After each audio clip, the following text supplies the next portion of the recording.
أعوذ بالله من الشيطان الرجيم بسم الله الرحمن الرحيم إنا فتحنا لك فتحا مبينا إنا فتحنا لك فتحا مبينا إنا فتحنا لك فتحا مبينا أعوذ بالله من الشيطان الرجيم بسم الله الرحمن الرحيم السلام عليكم ورحمة الله وبركاته tout le monde. J'espère que tout va bien chez vous. J'espère que vous m'entendrez très bien ce soir. Mon ordinateur, il est un peu lent, comme d'habitude, je vais te dire. Donc, n'hésitez pas à me dire si vous n'entendez plus. Je changerai de support, hein, comme on fait d'habitude. Ce soir, on bascule vers... Alors, on est en ce moment sur Jérusalem. On va continuer en quelque sorte, même si on ne va pas traiter l'ouvrage ce soir. Alhamdulillah. On va continuer, même si on va pas traiter l'ouvrage ce soir. Ce soir, on va faire un héros de l'islam en lien avec la ville de Jérusalem. Et la semaine dernière, si vous vous rappelez, on avait terminé euh, avec un héros. Hein, un héros. Alors, Jérusalem qui était en difficulté. N'oubliez pas d'éteindre vos micros, de couper vos micros, s'il vous plaît. On avait terminé la semaine dernière avec notamment cet arc chiite où les Fatimides, hein, avaient géré la ville de Jérusalem. Et à la fin de leur gestion, hein, c'était les Seldjoukides. Les Seldjoukides, donc ces émirs, ces sultans turcs qui avaient pris place en Anatolie, qui commençaient à diriger l'Anatolie, notamment, hein, avec la permission du calife de Bagdad. Et ils sont entrés dans le Shem, hein, et ces Seldjoukides, ils ont nommé, hein, d'autres sultans en quelque sorte pour s'enfoncer dans les terres justement du Shem. Et on a eu cette dynastie dont on va parler ce soir, des Zengi, hein, le père et le fils, c'est Imad ad-Din et Nourdin Zengi. Et on s'est arrêté sur ça la semaine dernière. Et on va traiter justement, on va découvrir qui était Nourdin Zengi, parce que par la suite, quand on reprendra Jérusalem, ce sera l'heure de la reconquête de Jérusalem avec Salah ad-Din. Et on ne peut pas parler de Salah ad-Din si on ne parle pas de Nourdin. Ouais. On ne peut pas parler de Salah ad-Din al-Ayyubi. C'est juste avant. On ne traite pas la personnalité de Nourdin Zengi. Ouais. C'est bien de parler de ceux qui soulèvent la coupe, hein, de ceux qui gagnent la médaille d'or. Mais derrière, il y a des fourmis, il y a des architectes.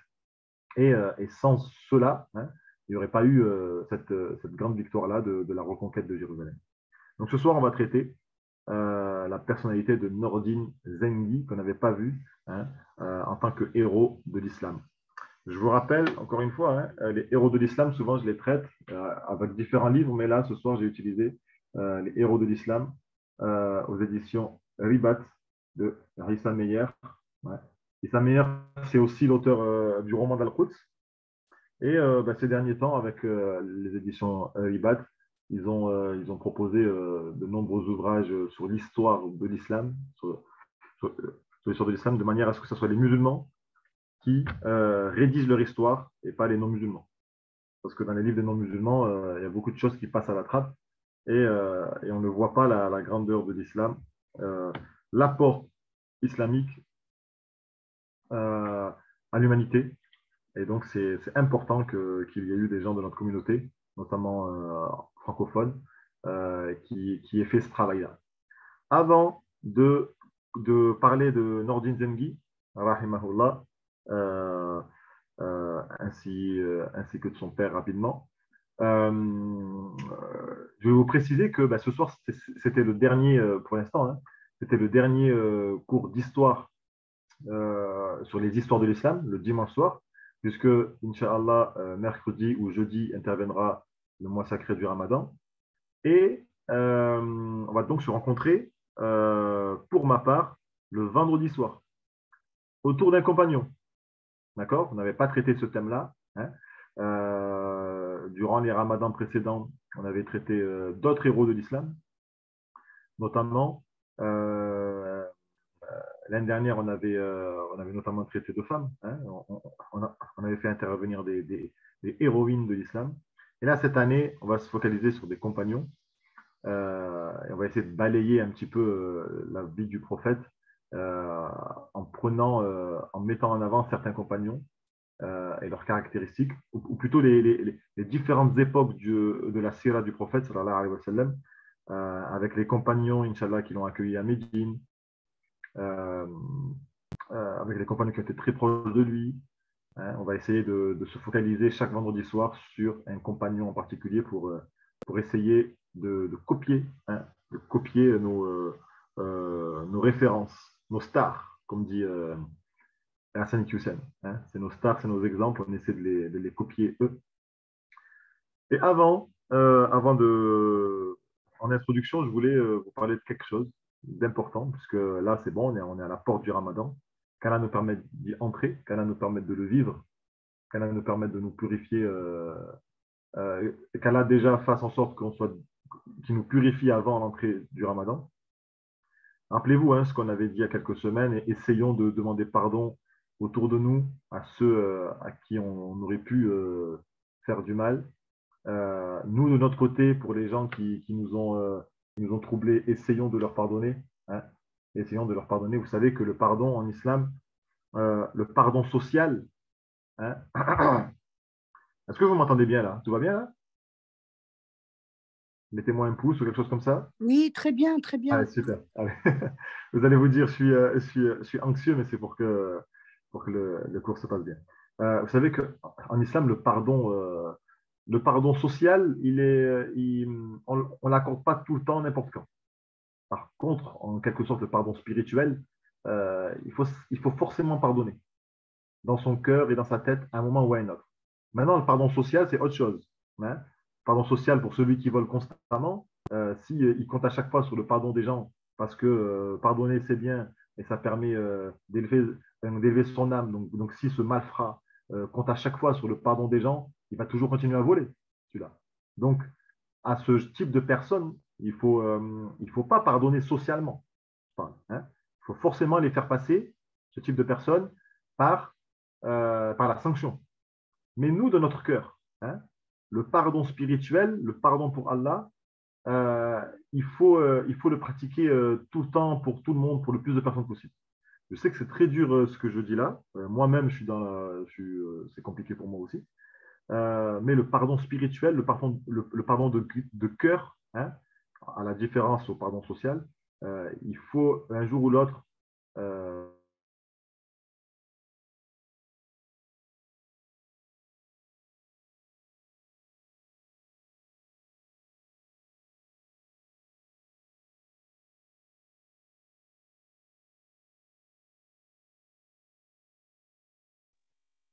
Ah, il semblerait qu'on est bloqué. Oui, oui, oui, on est bloqué. Très Inch'Allah.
Qu'est-ce que vous pensez si on quittait et on se reparamètre? Ça serait peut-être mieux. Moi, je quitte.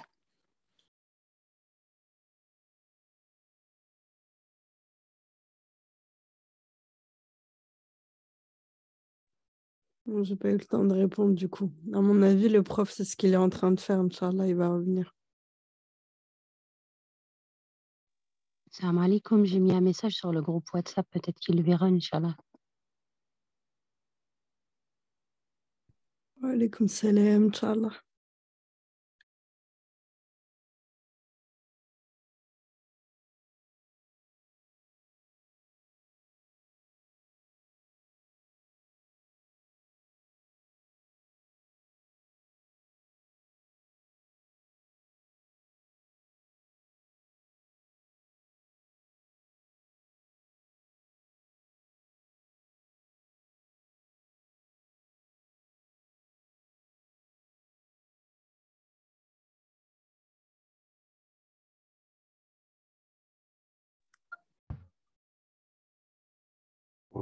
Salam alaikum. J'espère que ça va. J'espère que vous m'entendez. Allez, super. Désolé, hein. Désolé, c'est dû à je sais pas quoi. Peut-être une mise à jour de mon ordinateur qui n'a pas été faite. Je suis désolé. J'avais mis une carte à vous diffuser, c'est peut-être ça qui a ralenti l'ordinateur. J'ai retiré la carte et c'est pas grave, on fera ça. N'hésitez pas à me dire hein, quand c'est un peu lent ou quelque chose comme ça, vous me mettez un petit mot dans la discussion. Encore pardon pour ce petit désagrément. Alors, on Ted, était. il y a juste ton image qui bug. Après, on peut faire sans, hein, mais je te préviens. Ok, bon, ben, mon image, vous avez pas perdu grand-chose. Bon, autant avoir l'utile à l'agréable, on peut avoir la photo et le texte avec. Hein. On essaiera de faire ça. Allez, allez, c'est parti. Alors, j'avais terminé voilà, sur le pardon donc, de cœur, hein, le pardon de cœur qui était indéniable. Fallait forcément, un jour ou l'autre, pardonner avec son cœur à quelqu'un pour justement se hisser euh, à ce niveau-là, à ce type de cœur-là. Euh, oui, peut-être Fatima, peut-être qu'en coupant la caméra, ça ira mieux. Alors, je vais rester comme ça. Je vais voir. Si je vois que ça bug trop, vous me le dites et je coupe la caméra. D'accord? Peut-être que c'est ça, vous avez raison. Alors, j'avais terminé sur. Voilà, le pardon de cœur, il faut forcément y passer. Parce que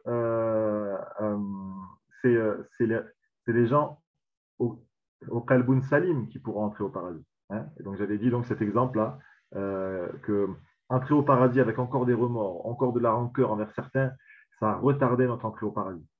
Et il faut passer à autre chose. Hein, il faut passer à autre chose. Alors, je sais que c'est difficile quand je le dis là. Ce que je dis là, j'essaie de me convaincre moi-même, j'essaie de me dépasser moi-même déjà. C'est très important. Très important, surtout, vous savez, dans la sourate Al-Furqan, il y a la description des Ibad al-Rahman. Et les Ibad al-Rahman, le premier élément qui les décrit, c'est ils disent salam face aux ignorants. Alors, certains vont dire, bah, ils disent salam alaikum aux gens qui ne connaissent rien. Certains d'autres mufassirs vont dire, ils ramènent la paix. Salam, c'est la paix. Ils essaient toujours de calmer le jeu, de ramener la paix face aux ignorants, face aux gens qui n'ont pas les bonnes manières. Hein. Ils causent du tort, ils ne viennent pas demander pardon. Hein.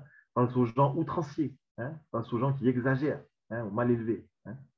Eh ben, les Ibad al-Rahman, dans la Sourate Al-Furqan, sont décrits comme des gens, justement, leur première caractéristique, ceux qui vont toujours apaiser. Hein. Et donc, pour apaiser, et pour faire partie des Ibad al-Rahman aussi, pour apaiser, il faut pardonner. Il faut pardonner. Déjà, pour notre tranquillité personnelle, déjà. Hein. Déjà, pour notre tranquillité personnelle, parce que garder des remords, c'est lourd. Quand on y repense, tout seul à la maison, ça, ça, ça nous met du noir dans le cœur. Et voilà, comme je l'ai dit, pour se hisser hein, au rang des Qalboun Salim et avoir notre entrée au paradis avec la permission d'Allah facilitée. Il y a un autre élément dont je voulais vous parler, c'est ce qu'on pourrait, ce qu'on doit viser en fait tout au long de notre vie. Et puisque le Ramadan arrive, ça sera parfait. Le contexte est parfait. Vous savez, il y a, il y a un hadith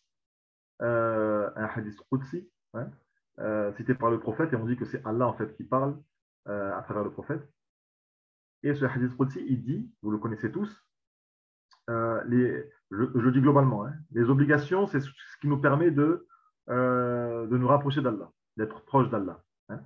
Donc les prières, le ramadan, etc. Ne pas mentir, ne pas voler, etc., etc. Et lorsqu'on bascule, lorsqu'on ajoute aux obligations des actes non obligatoires, c'est-à-dire surérogatoires, ce hadith Qudsi nous dit que on devient tellement proche d'Allah que nos pas sont ceux d'Allah en fait. Hein. Nos dires sont ceux d'Allah. Notre oui est celui d'Allah. Notre vue est celle d'Allah. Vous connaissez hein, tout ce hadith Qudsi. Hein. C'est-à-dire qu'on se rapproche d'Allah par les actes obligatoires et une fois qu'on reste ferme sur des actes surrogatoires, qui permettent d'ailleurs de protéger nos actes surrogatoires. Hein.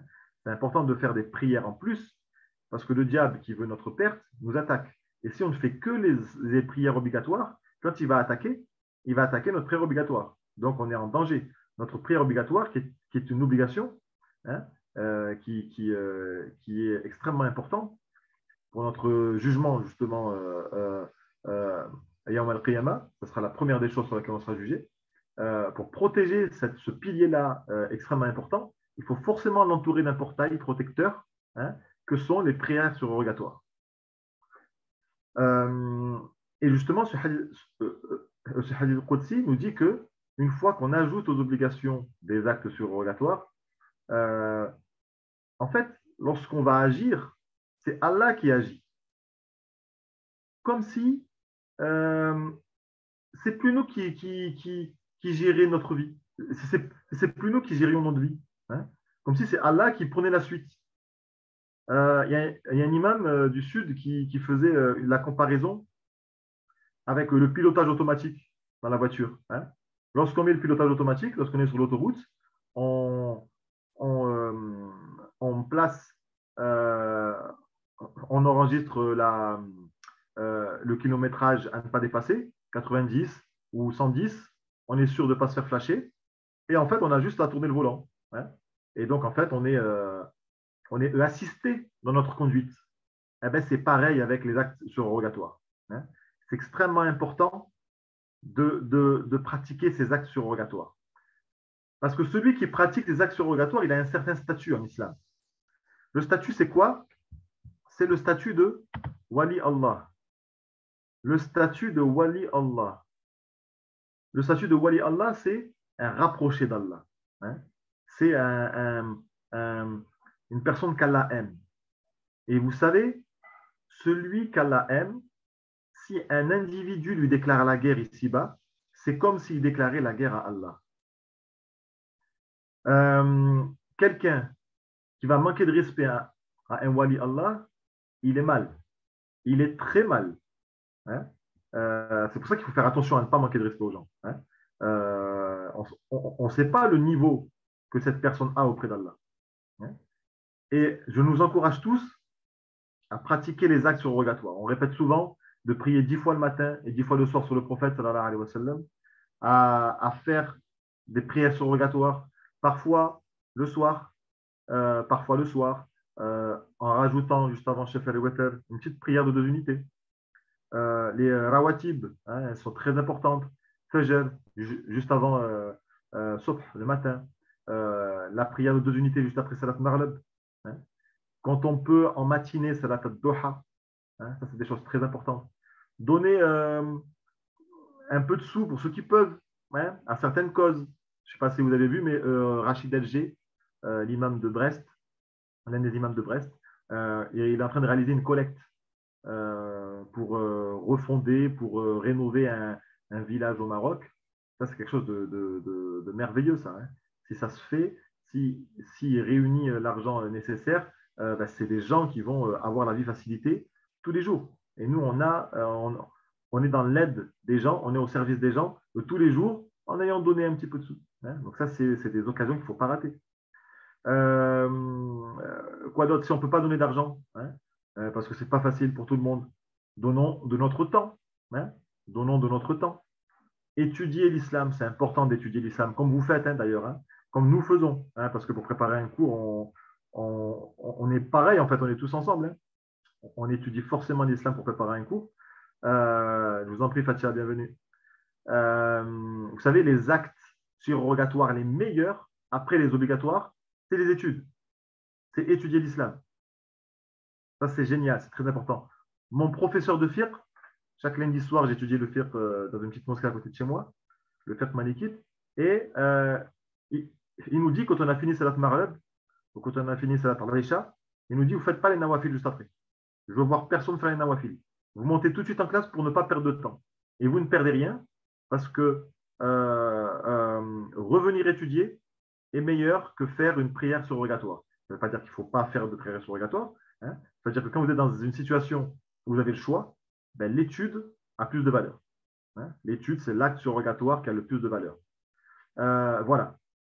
Agrémentons notre adoration d'Allah par des actes surrogatoires. Faisons plus. Faisons plus. Comme ça, on n'a pas à gérer notre vie. Comme ça, Dieu il va nous mettre sur notre chemin ce dont on a besoin. Il va nous faire décider toujours la meilleure décision. Il va nous faire voir ce que les autres ne voient pas. Hein. C'est important, ça. C'est important. Parce que porter, j'ai envie de dire, les responsabilités de notre vie tout seul, c'est trop dur. C'est trop, trop dur. Hein. Donc, utilisons, j'ai envie de dire, la baraka, la miséricorde, la rahma du Tout-Puissant, hein, du Maître des mondes, pour se faciliter la vie, tout simplement. Et ça passe par quelques doigts en plus le matin sur le prophète. Ça passe par quelques prières en plus. Vous savez, quand vous marchez dans la rue, il faut arrêter de rêvasser. Quand vous marchez dans la rue, répétez astaghfirullah, astaghfirullah, astaghfirullah, astaghfirullah, sans arrêt. Ça change énormément de choses sur le cœur. Hein. La demande de pardon, elle change énormément de choses sur le cœur. Il y a quelque chose d'autre aussi qui fait beaucoup de bien à la fois, c'est répéter la ilaha illallah, la ilaha illallah, la ilaha illallah, la ilaha illallah. Ça, on dit que ça renouvelle notre foi. Hein. Donc voilà, agrémentons notre adoration d'actes surérogatoires pour que Dieu il nous assiste en fait, hein, à tous les moments. Très important. C'est très très important. Et le Ramadan arrive, donc c'est le contexte idoine, c'est la période parfaite pour se mettre à cela. Alors, c'est parti pour Nordin Zengi. Alors, Nordin Zengi, il est lié à un contexte qui est la prise de Jérusalem par les croisés en 1099, événement que l'on a vu la semaine dernière, hein, à travers notre cours sur Al-Quds. Hein. Et cette prise de Jérusalem, hein, juste pour le contexte, par les croisés, en 1099, elle s'est faite, si on observe la date islamique, un vendredi, le vendredi 22 du mois de Sha'ban, hein, 492 du calendrier hégirien, 1099 du calendrier grégorien. Un vendredi, imaginez-vous, du mois de Sha'ban, c'est le même mois dans lequel nous sommes. Alors, un vendredi, le meilleur des jours, et du mois de Sha'ban, juste avant le Ramadan. Imaginez-vous, les musulmans de l'époque, le Ramadan qu'ils ont vécu juste après. Hein. Un Ramadan avec le souvenir de la perte de Jérusalem. C'est fou quand même. Hein. Imaginez-vous ce contexte-là pour ces musulmans terrible. Hein. Et les musulmans, justement, ils ont été amorphes, hein, à cette prise de Jérusalem-là par les croisés. Ils sont devenus comme groggy, hein, comme paralysés. Hein. C'est le choc de la perte de l'une de leurs villes les plus phares. Et on a vu la semaine dernière que la mosquée Al-Qibli, premièrement bâtie par Omar ibn al-Khattab et rénovée par les sultans, par à la fois les califes omeyyades et aussi fatimides, aussi les califes chiites fatimides, on a vu que la mosquée Al-Qibli, la mosquée de Omar ibn al-Khattab, le troisième lieu saint de l'islam, était devenue une étable pour les animaux de ce groupe de combattants chrétiens qui étaient les Templiers. Les Templiers. On avait même vu qu'ils utilisaient le mihrab, cette niche dans laquelle se place l'imam pour diriger la prière. On avait vu que les chrétiens templiers l'utilisaient comme latrine, l'utilisaient comme toilette. On avait vu qu'à Jérusalem, c'était souvent le cas pour humilier les pratiques des autres religions, les chrétiens, autant avant la conquête de Omar que lors de la reconquête par les croisés. Ils humiliaient toujours les autres pratiques, autant judaïques que islamiques. Et donc, quand on connaît l'histoire, vous voyez, et qu'il se passe des actes honteux, des actes rabaissants pour notre religion, on a l'habitude et on n'est pas pris par les émotions. Ça, c'est l'une des grandes valeurs de la maîtrise de l'histoire ou de l'étude de l'histoire, qu'elle soit islamique ou pas. Lorsqu'arrive un événement à notre époque, souvent, c'est un événement répété qui s'est répété à plusieurs reprises dans l'histoire. Et donc, on n'est pas pris par l'émotion, ou alors moins. Parce que quand on est pris par les émotions et qu'on doit décider par la suite, on décide souvent mal. Lors de la prise de Jérusalem, en 1099, en Irak et dans une partie de la Syrie, donc en Irak à Mossoul, dans la ville de Mossoul, et en Syrie dans la ville d'Alep, ces deux villes, ils sont dirigés par un homme qui s'appelle Imed ad-Din al-Zengi. Je vous l'écris. Imed ad-Din al-Zengi. Et Imed ad-Din al-Zengi, c'est le chef, c'est le gouverneur de la ville de Mossoul en Irak et de la ville d'Alep en Syrie. Il gère ces deux villes qui sont distantes l'une de l'autre. Ils ne sont pas à côté. Et Imed ad-Din al-Zengi, en fait, c'était un sultan nommé par les Seldjoukides. Imed ad-Din al-Zengi, c'est un Turc, il est d'origine turque. Et il est nommé par ces autres sultans turcs, les Seldjoukides. Les Seldjoukides, c'est un peu les ancêtres des Ottomans. C'est ces musulmans-là qui arrivent originellement de Mongolie. Ils ont traversé toute l'Asie centrale. Et en fait, ils sont entrés dans le Dar al-Islam, ils sont entrés au service du calife de Bagdad, du calife abbasside de Bagdad, en tant qu'esclaves militaires. Et ils ont monté les échelons, petit à petit, jusqu'à pouvoir avoir des terres qu'ils ont eux-mêmes administrées. Ça, c'est donc les Seldjoukides. Il y a de grands noms Seldjoukides qui ont rendu de grands services à la religion islamique. Et donc, Imed ad-Din al-Zengi, c'est quelqu'un. Alors, les Seldjoukides, c'est des gens qui vont gouverner plutôt l'Anatolie, c'est-à-dire le territoire turc actuel, et le nord de la Syrie. Et Imed ad-Din al-Zengi, c'est quelqu'un qui travaille pour les Seldjoukides. Et donc, il est nommé gouverneur de certaines villes pour les Seldjoukides. Et les Seldjoukides eux-mêmes, ils respectent le califat et le calife de Bagdad, le calife abbasside de Bagdad. À cette époque-là, le calife abbasside de Bagdad, il n'a plus trop de pouvoir. C'est pour ça que des groupes, que des clans, comme les Seldjoukides, peuvent diriger eux-mêmes certaines contrées. D'accord ? Le calife abbasside de Bagdad, il n'a plus trop de pouvoir à cette époque-là. D'ailleurs, c'est pour ça que les Fatimides, comme on a vu la semaine dernière, ils se sont permis de reconquérir Jérusalem, ils se sont permis de mettre leur mainmise sur l'Égypte.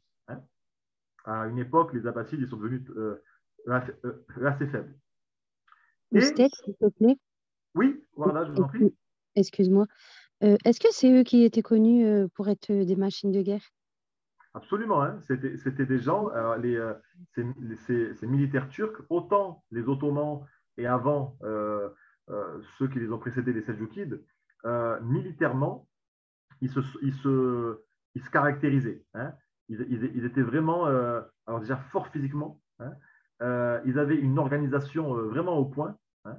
Et encore aujourd'hui, on le voit. Hein, quand vous allez aujourd'hui, alors c'est un peu les vestiges de la communauté turque, mais vous savez, la communauté turque, autant en Turquie ou en France ou dans le monde, ils ont cette caractéristique de savoir bien s'organiser. Hein, et ça, il attire notamment de leur histoire militaire. Hein. Eux, ils sont rentrés dans l'islam par le statut de militaire. Et absolument, ouais, le terme de machine de guerre, ça convient bien. Hein, on va dire leur haut fait militaire, c'est bien évidemment la prise de Constantinople par les Ottomans, hein, par Mehmed Fatih en 1453. Oui, oui, si on devait caractériser cette communauté turque musulmane par les Seljoukides, par les Ottomans ou aujourd'hui par nos frères turcs, le côté militaire, il est important de citer. Il est important de le citer. Hein, absolument. Il n'y a pas que ça, bien sûr, hein, mais absolument, hein, c'est. Je me rappelle avoir lu dans un livre, je pense que c'est celui de Bouzelmat, qu'ils étaient appelés en renfort, en fait. Ils étaient appelés en renfort quand une armée elle était affaiblie ou qui se pensait perdre à la bataille. Ils appelaient les Seljoukides en renfort parce que c'était des machines de guerre et qu'ils n'avaient aucune défaite à leur histoire. C'est ça, hein, absolument. Hein. Comme j'ai dit, à l'origine, c'était des esclaves, donc ils n'avaient pas vraiment de droit, en fait. Hein. Et en fait, le califat abbasside leur a proposé soyez à notre service et vous allez vous affranchir, hein, en montant les échelons du califat, en ayant des postes, en ayant une reconnaissance. Hein. Et absolument, hein, ils étaient connus pour ne perdre aucune bataille. Chez les Ottomans, il y avait cette armée spéciale qui s'appelait les janissaires. Alors peut-être que Abderrahim Bouzelmat parlait de eux. Hein. Les janissaires, c'était l'armée spéciale des Ottomans qui justement, hein, ne perdaient jamais. Hein. C'est vraiment des gens, dès le plus jeune âge, ils sont éduqués au djihad militaire. Hein. Ils sont éduqués au combat. Et on va le voir avec Nourdine Zengi. Hein. Il y a cette tradition-là d'éducation militaire dès le plus jeune âge. Et absolument, oui, ils sont connus pour ne perdre aucune bataille. On va le voir avec Nourdine Zengi ce soir. Juste en citant leur nom, des fois, ils n'ont pas eu besoin de se battre parce que les adversaires avaient peur. En fait.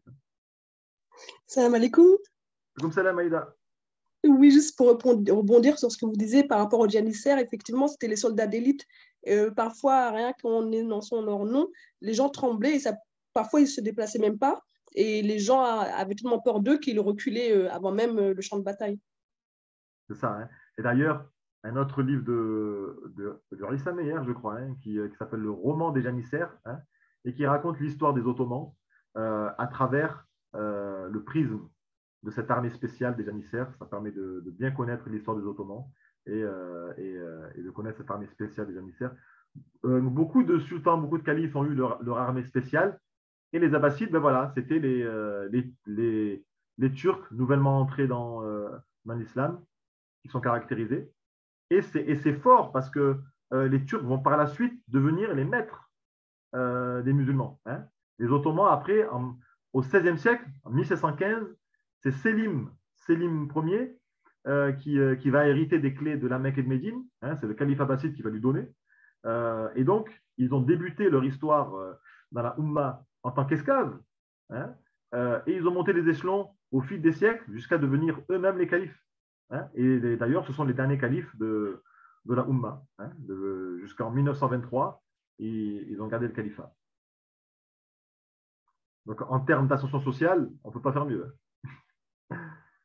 Alors, Rimed Adina Zengi, donc voilà, c'est un Turc au service des Seljoukides et les Seljoukides eux-mêmes au service du calife abbasside.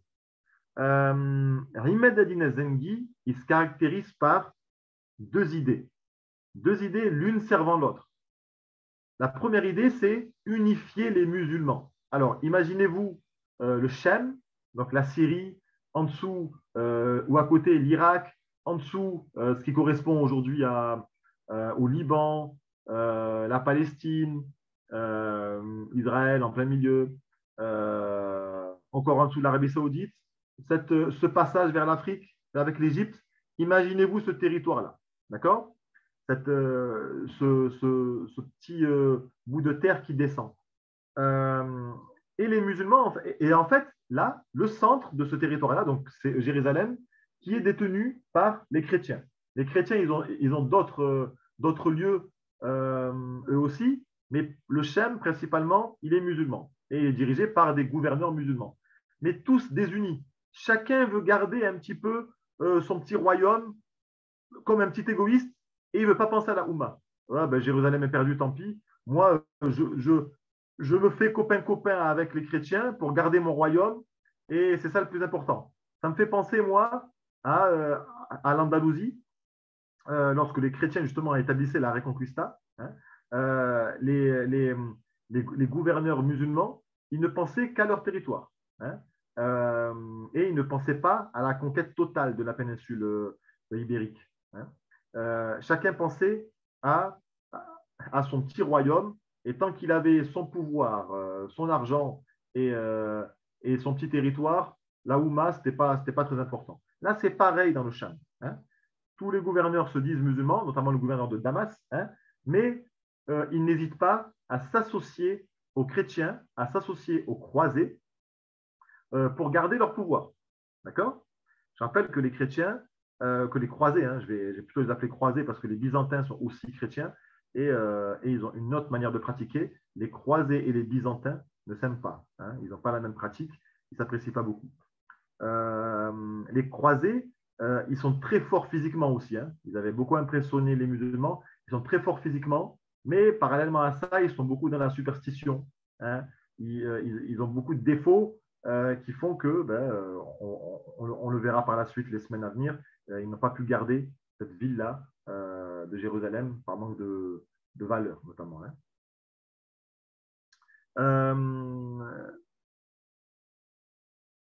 Et donc, Ahmed ad-Din Zengi, lui, son premier travail, c'est justement de convaincre les petits rois musulmans, là, les petits gouverneurs musulmans, comme le gouverneur de Damas, par exemple, hein, d'arrêter de s'associer aux chrétiens et de s'unir hein, autour de la bannière des musulmans pour récupérer Jérusalem. Donc, la première valeur, l'union des musulmans, doit servir la récupération de Jérusalem.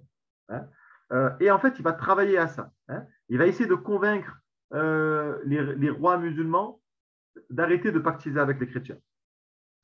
Et il est récompensé, au bout de plusieurs décennies de travail, par la prise d'Édesse.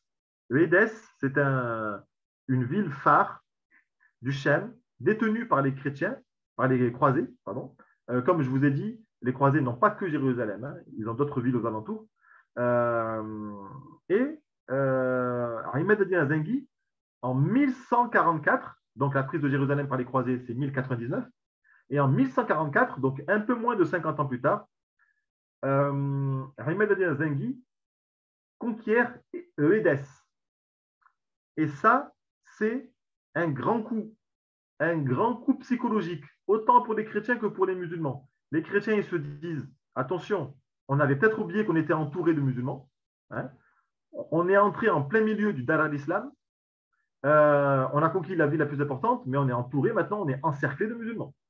Donc, on n'est peut-être pas dans la position la plus aisée. Et les musulmans, qui étaient groggy, comme je disais tout à l'heure, qui étaient endormis, en voyant Ahmed ad-Din Zengi conquérir Édesse, une place forte, croisée à l'époque, ils se disent « Ah là, c'est le réveil. En fait, on peut se réveiller. Hein » Et ça redonne du courage à tous les musulmans. Ça, c'est très important. 2 ans plus tard, Ahmed ad-Din Zengi meurt. Hein. Il laisse sa place pour commencer sa vie éternelle. Et c'est son fils, Nourdin Zengi, qui prend la suite. Hein. Il prend la suite à 28 ans. D'accord? Nourdin Zengi. Nourdin Zengi, donc c'est son fils. il avait plusieurs fils. Alors, Ahmed Eddin Zengi avait plusieurs fils qui ont tous un peu gouverné. Mais parmi les gouverneurs de Ahmed Eddin, celui qui s'est caractérisé le plus, hein, c'est Nordin. On va voir pourquoi. Il prend le pouvoir à 28 ans. Donc, vous voyez que il est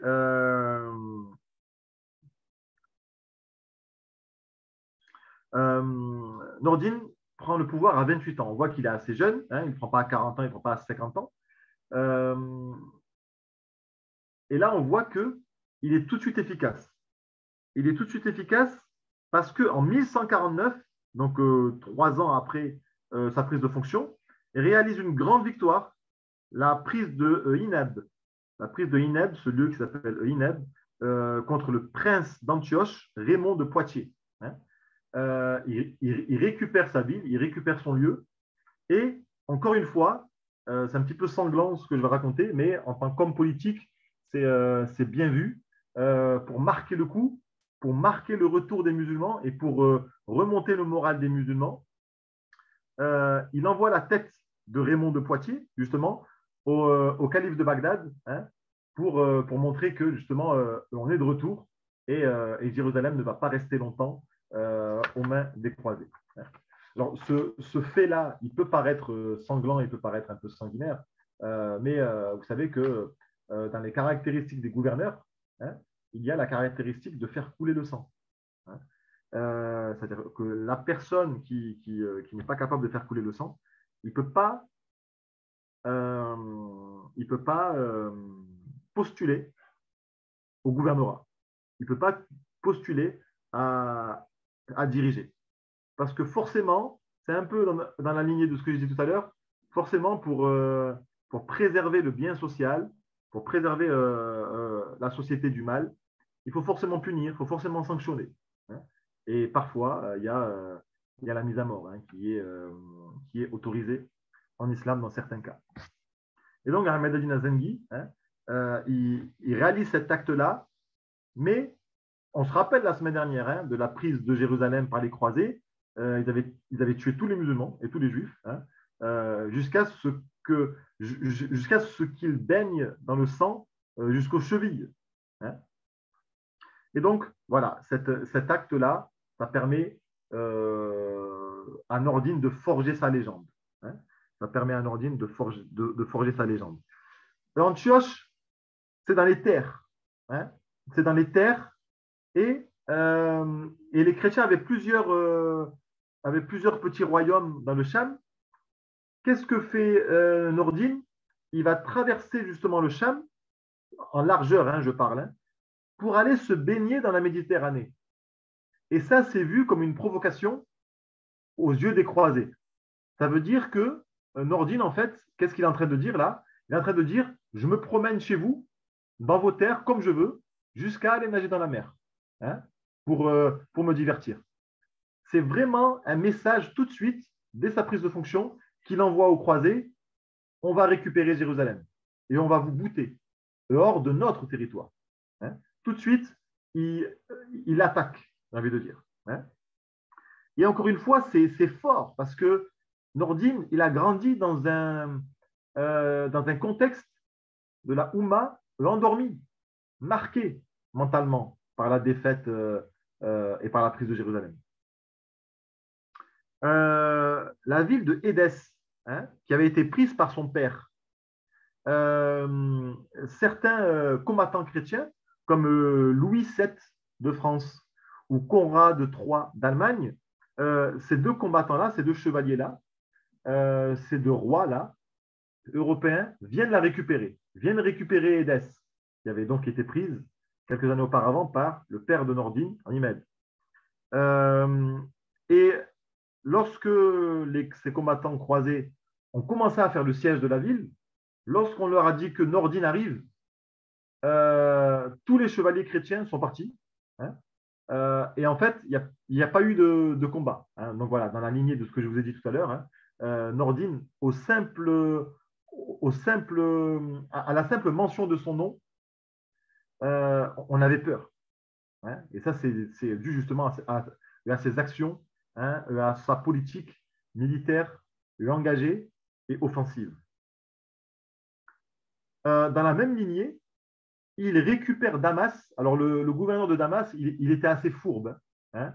Il se mettait du côté des musulmans, mais il pactisait toujours avec les chrétiens, avec les croisés. On ne savait pas trop où le positionner. Et la population de Damas en a eu assez de leur gouverneur qui jouait un peu sur tous les tableaux. Et ils ont ouvert les ports de la ville. La population elle-même a ouvert les ports de la ville et a invité Nordine à venir prendre la place de leur gouverneur. Et c'est ce qui s'est fait. Hein. Nordine est devenu le sultan de Damas. Alors, il était déjà celui de Mossoul et d'Alep. Il devient celui de Damas, la grande ville du Cham, sans livrer combat, parce que le peuple l'a réclamé. Ça, c'est une grande prise. Ça, c'est une grande victoire pour Nordine, parce que ça veut dire que le nord de Jérusalem, désormais, est totalement unifié. On avait parlé de l'un des premiers principes de la famille Zengi, c'était l'union des musulmans. Maintenant, le nord de Jérusalem, il est unifié.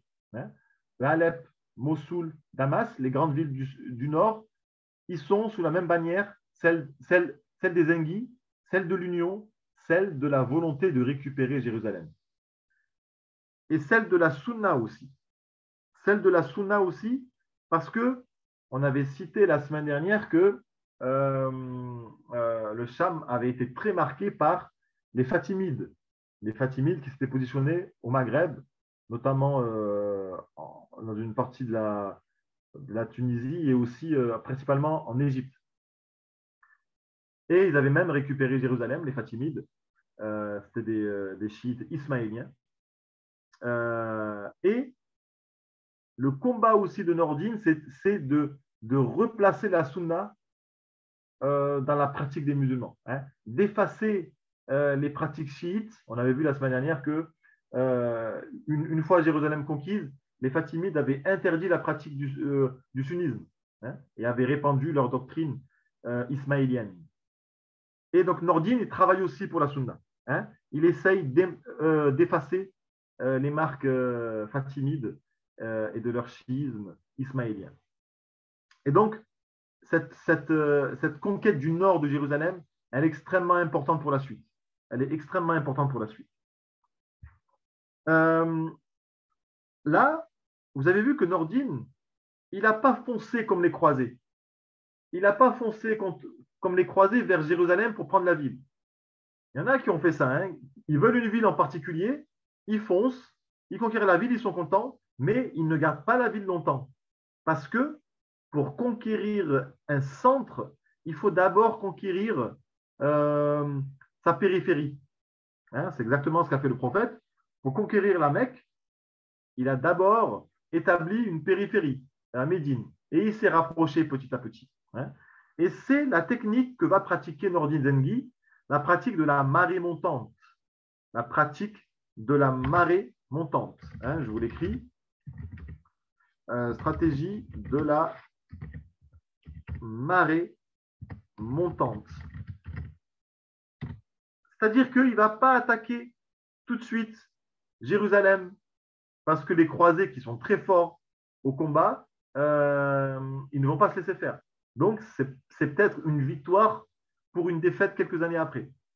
C'est d'ailleurs ce que vont subir les chrétiens. Hein. Ils ont conquis en 1099 la ville.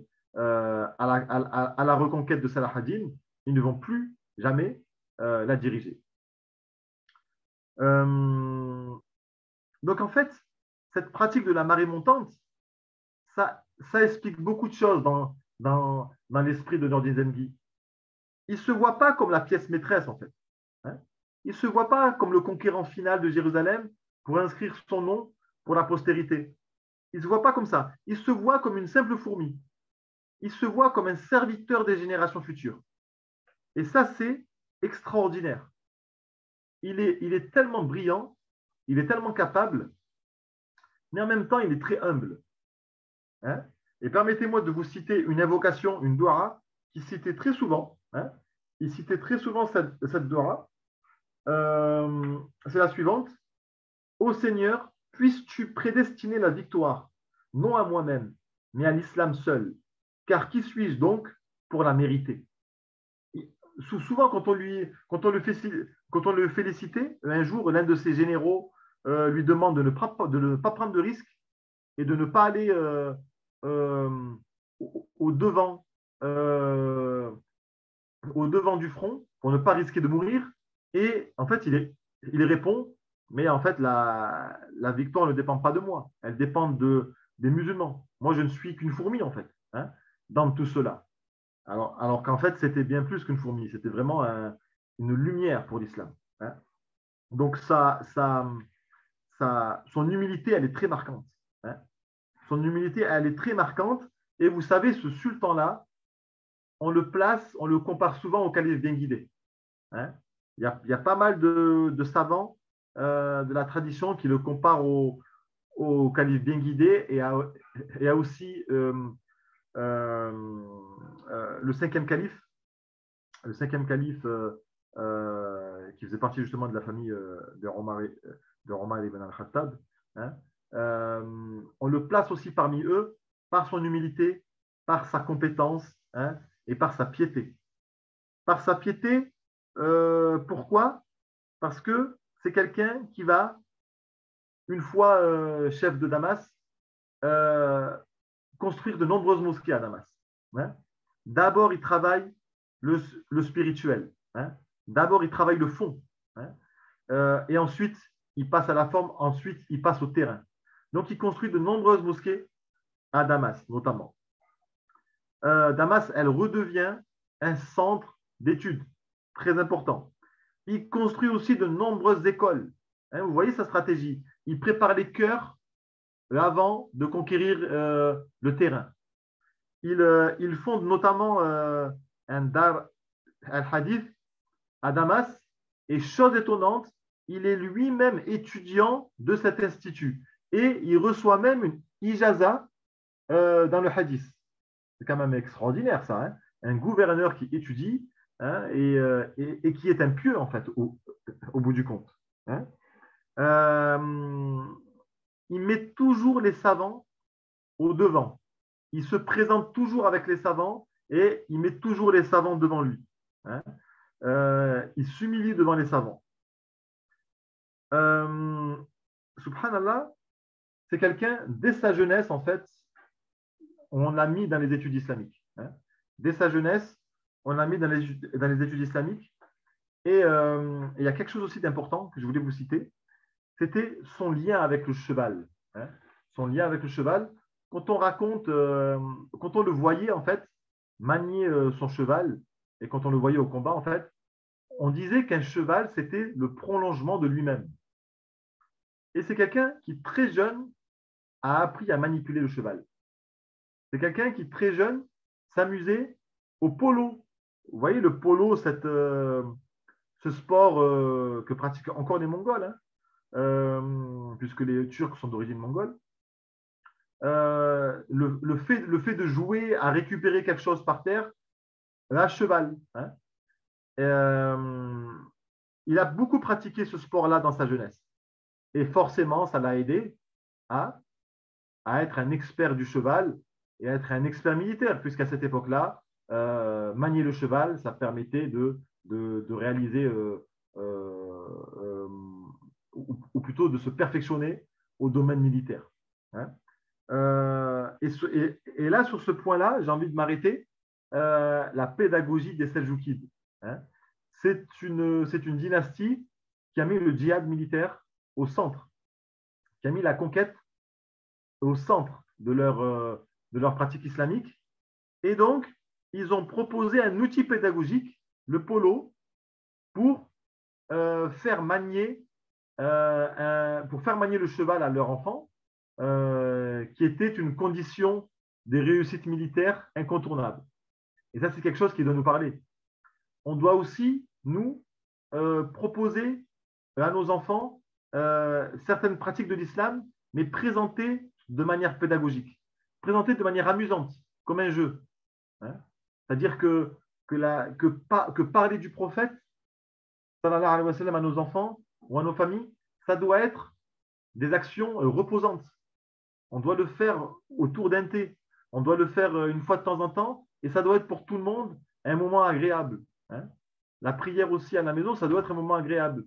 Les rappels, ça doit être un moment agréable. Je sais que c'est difficile, c'est pas facile puisque tout le monde n'est pas sur la même longueur d'onde, mais voilà, cette pédagogie liée en fait, donnée à une pratique islamique, un côté apaisant, un côté amusant presque, hein, pour que les membres de notre famille continuent à pratiquer cet acte de manière naturelle. Ça, je pense que c'est une notion éminente. Nordin Zengi, il se distingue aussi par son travail pour le peuple. Hein. Il se distingue par son travail pour le peuple et c'est ce qui le caractérise le plus en fait. Hein. Là, c'est la meilleure partie de son portrait. Il se caractérise par son travail pour le peuple. Il construit de nombreux hôpitaux. Il construit de nombreux caravansérails. Vous savez, ces sortes de petites grottes, là, de petites maisons dans le désert pour que les pèlerins, que pour les voyageurs puissent se reposer. Hein, et que pour les chameaux puissent s'abreuver. Des bains publics, hein, ils font de nombreux bains publics. Ils font aussi des khamqas. Les khamqas, c'est des lieux de retraite spirituelle. Hein. Ah, c'est important ça de le signaler parce que l'islam, à cette époque-là, il ne met pas de côté le soufisme, dans le sens, pas soufisme d'aujourd'hui, hein, mais dans le sens, le travail de la spiritualité. Se retirer de ce monde pour se recentrer sur Allah. Hein, se retirer de ce monde pour mieux y revenir, justement. Hein. Donc voilà, ils font des lieux de retraite spirituelle. Dans le Shem, en Orient, ça s'appelle des khamqas. Au Maghreb, ça va plutôt s'appeler des zawiyas. Hein. Ça va plutôt s'appeler des zawiyas. Au Maghreb aujourd'hui, si vous vous promenez dans des rues au Maroc, en Tunisie ou en Algérie, on peut voir ça sur les murs. Hein. Zawiya Entel, ça existe encore, même si aujourd'hui elles sont brisées par les gouvernements. Il est compliqué d'y perdurer plusieurs jours. Malheureusement, il y a un travail de destruction des Zawiya qui a été réalisé dès la colonisation française. Nordin Zengi, pour son travail pour le peuple, c'était aussi un amoureux de la justice. Un amoureux de la justice. Permettez-moi de vous lire un paragraphe de l'ouvrage. Moi, c'est le passage que j'ai le plus aimé. Écoutez bien. Alors, l'amoureux de la justice, Nordin fonde ainsi à Damas la célèbre institution du Dar al-Adl. Al-Adl, en arabe, ça veut dire la justice. Hein. D'ailleurs, il y a une expression en arabe qui dit Met al-Adl ma'a Umarayni, si je ne me trompe pas. Hein. Met al-Adl ma'a Umarayni. La justice est morte avec les deux Omar. Dans le sens, la justice est morte avec Abu Bakr et Omar. Hein. À partir du moment où Abu Bakr et Omar ont quitté cette vie d'ici-bas, la vraie justice, hein, elle est passée. Et nous, on fait avec les restes. Amoureux de la justice, Nordin fonde ainsi à Damas la célèbre institution du Dar al-Adl, un tribunal islamique permanent où il se plaît à se rendre 2 fois par semaine pour y écouter les doléances de son peuple et y châtier ses généraux, gouverneurs ou fonctionnaires coupables d'abus. Hein. Il crée un sort de tribunal populaire, hein, qui va lui-même visiter pour que les gens qui ont subi une injustice de la part des puissants, ils puissent se plaindre. Hein. Et il va écouter, lui, pour savoir comment comment agissent ces fonctionnaires. Chacun de ces sujets peut venir y plaider sa cause sous l'œil attentif du sultan Nordin, qui montre un intérêt certain à éclairer toutes les situations et plaintes qui lui sont exposées et à protéger les plus faibles de l'arbitraire des puissants dans le plus scrupuleux respect de la charia et de ses procédures. Ce qu'il y a de beau aussi, comme je l'ai dit, c'est que Nordin, c'était un étudiant. Hein, et donc, c'est un homme de science. Il est capable de juger. À cette époque-là, souvent, les sultans, c'était eux-mêmes des savants. Lui-même, n'hésite d'ailleurs pas à y comparaître en tant que simple justiciable lorsque nécessaire, notamment le jour où un homme prétend fallacieusement être son créancier. Donc lui-même, des fois, il est appelé comme... c'est-à-dire qu'il y a des gens qui se plaignent de lui. Et lui, il y va. Lui, il va défendre sa cause. Ou il va rembourser sa dette s'il a fauté. Et Saladin, donc le prochain conquérant de Jérusalem, il dira plus tard, au sujet de Nordine, justement, nous avons tout appris de Nordine en matière de justice. Nous avons tout appris de Nordine en matière de justice. Donc voilà, c'est vraiment ça qui le caractérisait. En plus donc, il n'hésitait pas en fait à se mettre en danger. Il ne voulait pas causer du tort au peuple. Il était vraiment au service du peuple. Au service du peuple, au service de Jérusalem. Au service du peuple, au service de l'islam. C'est vraiment ce qui le caractérise et c'est ce qui fait qu'il a traversé les temps en fait. C'est pour ça qu'aujourd'hui, on parle encore de lui. Un autre élément de sa personnalité, le dernier élément, c'est son humilité. Dans le sens, son rejet de ce monde. Son rejet de ce monde, regardez. Vous savez, c'était quelqu'un donc, qui réalisait des conquêtes. Il ne prenait jamais l'argent du butin. Il ne le prenait jamais pour lui. Il redistribuait tout aux musulmans parce qu'il avait peur de prendre quelque chose qui ne lui revenait pas. Il avait très peur de ça. À un point où son épouse le contacte en lui disant « On n'a plus rien. On n'a plus rien. On peut pas vivre mieux que ça. » Et il lui répond en fait, donc son épouse en fait lui demande plus d'argent en fait, plus de moyens pour vivre convenablement. Et lui, il lui répond sans hésitation, je n'ai plus d'argent. Ce qui reste de bien à ma disposition appartient à des musulmans dont je suis le trésorier et que je n'ose trahir. Je ne me jetterai pas délibérément dans le feu pour toi. Voilà ce qu'il répond à son épouse lorsqu'elle lui dit qu'elle est en difficulté financière. Subhanallah. Il ne voulait surtout pas prendre un centime des musulmans. D'ailleurs, son salaire, c'était celui fixé par les oulémas, c'était celui fixé par les savants, et il ne prenait pas plus. Il ne prenait pas plus. Et ça nous fait penser à Omar ibn Abdelaziz, celui qu'on surnomme le 5e calife.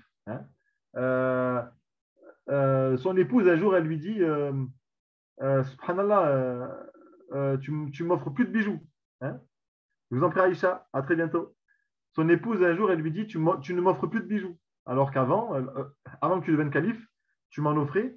Et en fait, il lui répond en fait, clairement j'ai peur de prendre une part qui ne m'appartient pas. Et une fois qu'il est devenu calife, il a demandé à son épouse de rendre ses bijoux et de les déposer au trésor public. Subhanallah. Et ça, c'est quelque chose, on va finir sur ça, quelque chose d'extrêmement important. Celui qui est au service de l'islam, très souvent, c'est celui qui se sacrifie le plus. Celui qui est au service de l'islam, vous le voyez au devant, vous le voyez habillé, mais très souvent, il a moins que les autres. Et c'est ça, en fait, les combattants de l'islam. Encore aujourd'hui, ceux qui sont à la mosquée à prendre la parole ou à essayer d'œuvrer, à ranger les poubelles, à faire le ménage, ils passent un temps pour lequel il ne sera pas payé en euros. Et peut-être que cette même personne est endettée. Et très souvent, c'est le cas. Quand on prend le chemin de l'islam, quand on prend le chemin d'être au service des musulmans, au service de l'islam, il n'y a pas beaucoup d'euros. On est même parfois serré financièrement, mais c'est le meilleur des chemins. Et ça, on doit l'avoir en tête. Les gens qui se battent, les chouyours qui font plusieurs conférences, qui ne demandent pas grand-chose, nous, on doit penser à participer pour les aider. On doit penser à ça. D'accord dans certaines mosquées, quand on contacte toujours les mêmes imams, et donc ils se déplacent, ils font des efforts. Si on ne peut pas participer financièrement, comme je l'ai dit, participons par nos actions. Participons par nos actions. Et donc voilà, c'était le premier homme de l'État il a enrichi le territoire, mais lui ne s'est pas enrichi. Jusqu'à mettre sa famille en difficulté. Parce que les gens qui se battent pour l'islam, ils se privent eux et ils privent les leurs en même temps. Ça, c'est très important. Il s'apprête à reprendre l'Égypte. Il s'apprête à reprendre l'Égypte aux chiites fatimides. Et ça, c'est génial. Parce que ça veut dire que, puisqu'il a déjà conquis le nord de Jérusalem, avec Damas notamment, s'il conquiert le sud de Jérusalem, ça va lui permettre d'encercler Jérusalem. Et ça, c'est sa stratégie de marée montante.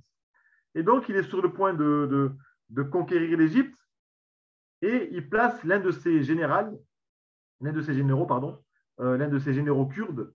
Et ce général kurde, il a comme élève un certain Salah ad-Din. Et donc, le général, lorsqu'il mourra, lorsqu'il va laisser sa place, c'est Salah ad-Din qui va diriger. C'est Salah ad-Din qui va diriger. Pour finir et pour la petite histoire, Nordin a donné certains ordres à Salah ad-Din une fois qu'il était gouverneur de l'Égypte. Parce que Salah ad-Din, son premier travail, c'était gouverneur d'Égypte. Il lui a notamment demandé d'effacer toutes les traces des Fatimides, d'effacer toutes les traces du chiisme, en fait. Nordin demande cela à Salah ad-Din. Et il constate que Nordin constate que Salah ad-Din prend du temps à respecter ses ordres. Alors Nordin commence à perdre patience et il se dit, je vais marcher sur l'Égypte. Je vais aller combattre Salah ad-Din, je vais lui prendre le pouvoir et je vais faire appliquer les ordres moi-même. En fait, on dit que Salah ad-Din, il a pris du temps à pratiquer les ordres, à appliquer les décisions de Nordin. Il a mis 2 mois pour ne pas choquer la population. Et Salah ad-Din, puisqu'il était gouverneur de l'Égypte depuis un long moment, il connaissait les pratiques des gens. Il ne fallait peut-être pas les choquer. D'accord ? Et alors que Nordin s'apprête à se diriger vers l'Égypte, en fait, il meurt. En fait, il décède. Il décède en 1174, durant le mois de Shawwal, donc juste après le Ramadan. Il a pu profiter de la purification du Ramadan. Et donc voilà, c'est ce qu'il faut retenir. C'est ce qu'il faut retenir de ce héros-là de l'islam, Nordin Azengi. Si on doit retenir des mots, certains termes, certaines valeurs pour résumer Nordin, ça serait l'union des musulmans pour récupérer Jérusalem. Vous savez, il était tellement attaché à Jérusalem, il savait que lui, il n'allait pas être le conquérant de Jérusalem. C'était trop frais. Mais il était tellement persuadé qu'on allait la reconquérir qu'il a construit à Damas un minbar. Il a dit en fait aux gens, lorsqu'on va conquérir Jérusalem, placez ce minbar-là dans la mosquée Al-Qibli qu'avait bâti Omar ibn al-Khattab. Il était tellement certain que les musulmans allaient reconquérir Jérusalem qu'il avait déjà construit un minbar pour la mosquée Al-Qibli. Donc, cette volonté d'unir les musulmans, il n'est pas dans sa gloire personnelle, il est dans la gloire de la Ummah. Cette volonté de reconquérir Jérusalem, ce respect de ce lieu saint, cet attachement aux études islamiques. On rappelle la ijaza qu'il a reçue dans le hadith. Et son éducation, sa forte éducation, notamment liée au cheval. On sait que le prophète sallallahu alayhi wa sallam a dit que la miséricorde d'Allah sera au cou du cheval jusqu'au jour du jugement. Son humilité,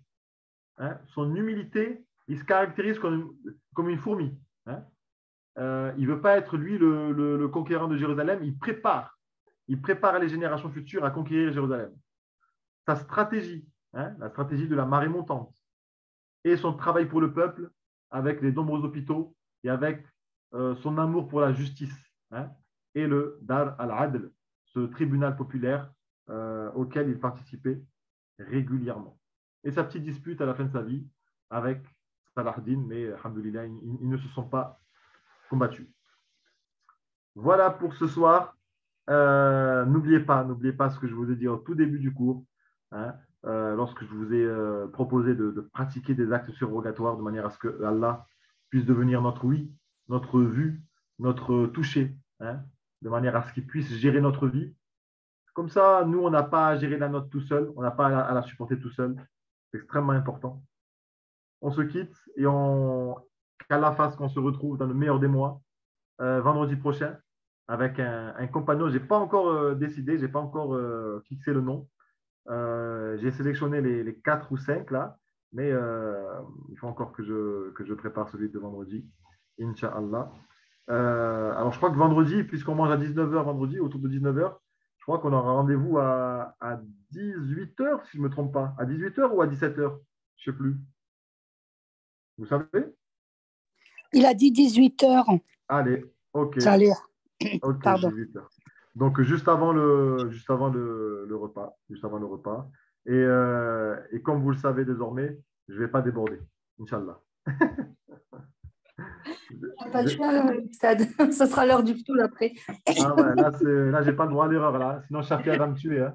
Mais je ne savais pas que c'est toi qui faisais les cours du vendredi. Je suis ravie. Alhamdoulilah, je ne savais pas. Je n'avais pas suivi. Je n'avais pas vu la liste des enseignants plutôt. On va essayer de garder cette matière de l'histoire. Avec Lumière sur Lumière, il n'y a pas beaucoup de cours d'histoire hein, dans les instituts musulmans. Et c'est important c'est comme ça qu'on se caractérise un petit peu sur Lumière. Et donc, on va essayer de faire un compagnon pour, comme d'habitude, hein, de manière très, très simple hein, et pour les copier. Hein, et pour les copier. Comme on peut ce soir copier un petit peu Nordine et son humilité et sa volonté d'union des musulmans. Je vous dis à vendredi et on se quitte avec des doigts. La ilaha illallah, Allahumma salli wa sallim ala nabiyyina Muhammad, ya al-wahid, ya al-hayyul qayyum, nastaghfirullah, alladhi la ilaha illa huwa al-hayyul qayyum, wa natubu ilayh. ربنا آتنا في الدنيا حسنة وفي الآخرة حسنة وقنا عذاب النار ربنا هب لنا من أزواجنا وذريتنا قرة أعين واجعلنا للمتقين إماما رب زدنا علما اللهم فقهنا في الدين اللهم ثبتنا واجعلنا هديا مهديا اللهم اهدنا وسددنا اللهم أسألك الهدى والسداد اللهم مقلب القلوب ثبت قلوبنا على دينك يا رب. Pardonne à nos pères et mères, pardonne à nos pères et mères, pardonne à nos pères et mères. Fais-nous arriver au mois du Ramadan. Fais-nous arriver au mois du Ramadan. Fais-nous arriver au mois du Ramadan. Ya Rab, purifie-nous avant l'entrée dans le mois du Ramadan. Purifie-nous avant l'entrée dans le mois du Ramadan. Purifie-nous avant l'entrée dans le mois du Ramadan. Ya Rab, accorde-nous cette année notre meilleur Ramadan de toute notre vie. Ya Rab, permets-nous de réaliser cette année notre meilleur Ramadan de notre vie. Permets-nous de réaliser cette année notre meilleur Ramadan de notre vie. Permets-nous de réaliser cette année notre meilleur Ramadan de notre vie. Ya Rab, élève-nous, élève-nous, élève-nous. Ya Rab, rapproche-nous de toi. Rapproche-nous de toi, rapproche-nous de toi. Ya Rab, fais en sorte que notre oui soit la tienne. Fais en sorte que notre vue soit la tienne. Fais en sorte que notre toucher soit la tienne. Ya Rab, assiste-nous dans tous les domaines, à tous les moments. Ne nous laisse pas nous débrouiller ne serait-ce qu'une seule seconde. Ya Rab, ne nous laisse pas nous débrouiller ne serait-ce qu'une seule seconde. Ya Rab, assiste-nous. Ne nous laisse pas nous débrouiller ne serait-ce qu'une seule seconde, ainsi que nos familles, ainsi que nos parents. Ya Rab, accorde la reconquête de Jérusalem aux musulmans. Ya Rab, mets fin à l'injustice dans cette ville sainte. Accorde la reconquête de l'injustice. Ya Rab, accorde la reconquête de Jérusalem aux musulmans. Accorde la reconquête de Jérusalem aux musulmans. Accorde la reconquête de Jérusalem aux musulmans. Ya Rab, fais-nous faire partie de ceux qui ont contribué à ce noble projet. Fais-nous faire partie de ceux qui contribuent à ce noble projet. Fais-nous faire partie de ceux qui contribuent à ce noble projet. Ya Rab, purifie nos intentions. Purifie nos intentions. Purifie nos intentions. Accepte de nous. Ya Rab, accepte de nous. Accepte de nous. Ya Rab, nastaghfirullah alladhi la ilaha illa huwa al-hayyul qayyum wa natubu ilayh. Allahumma salli wa sallim ala nabiyyina Muhammad. La ilaha illallah. Subhana rabbika rabbil izzati amma yasifun. Wassalamun ala al-mursalin. Walhamdulillahi rabbil alamin. Salam alaikum wa rahmatullah wa barakatuh. Alaikum salam à tous. Et passez un bon Ramadan, Inch'Allah. Amin.